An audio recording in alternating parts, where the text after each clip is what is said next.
ഇടുക്കി തൊടുപുഴയിൽ ബിസിനസ് പങ്കാളിയെ കൊട്ടേഷൻ നൽകി തട്ടിക്കൊണ്ടുപോയി കൊലപ്പെടുത്തിയ സംഭവത്തിൽ 4 പ്രതികൾക്കെതിരെയും കൊലക്കുറ്റം ചുമത്തി. മുഖ്യപ്രതി ജോമോനാണ് തട്ടിക്കൊണ്ടുപോകാൻ വാൻ ഓടിച്ചതെന്ന് പോലീസ് കണ്ടെത്തി. 3 പ്രതികളുമായി പോലീസ് ഇന്ന് തെളിവെടുപ്പ് നടത്തും. രാഹുൽ വിജയൻ ഇടുക്കിയിൽ നിന്ന് വിവരങ്ങളുമായി ചേരുന്നുണ്ട്. രാഹുൽ, എന്താണ് പോലീസ് ഈ കേസുമായി ബന്ധപ്പെട്ട് ഒടുവിലായി കണ്ടെത്തുന്ന കാര്യങ്ങൾ? രാഹുൽ. റിജിത്ത്, നമ്മൾ ആദ്യമേ സൂചിപ്പിച്ചിരുന്ന പോലെ തന്നെ ഇതെല്ലാം വലിയ ആസൂത്രണമായിട്ടുള്ള ഒരു കൊലപാതകമാണെന്ന് പോലീസ് ആദ്യമേ തന്നെ കണ്ടെത്തിയതാണ്.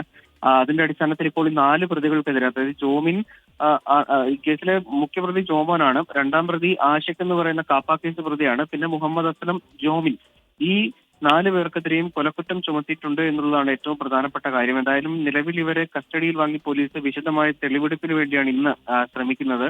ഇതിൽ ഈ കൊല്ലപ്പെട്ട ബിജുവിനെ തട്ടിക്കൊണ്ടുപോകാൻ ഉപയോഗിച്ചിരുന്ന ആ വാനും, അതുപോലെ തന്നെ ബിജു ഓടിച്ചിരുന്ന ഇരുചക്ര വാഹനവും, ഈ സംഭവ സമയം ബിജു ഓടിച്ചിരുന്ന ഇരുചക്ര വാഹനവും കണ്ടെത്താൻ കഴിഞ്ഞിരുന്നില്ല. ഇത് എവിടെയാണെന്നുള്ളത് പോലീസ് ലൊക്കേറ്റ് ചെയ്തിട്ടുണ്ട്.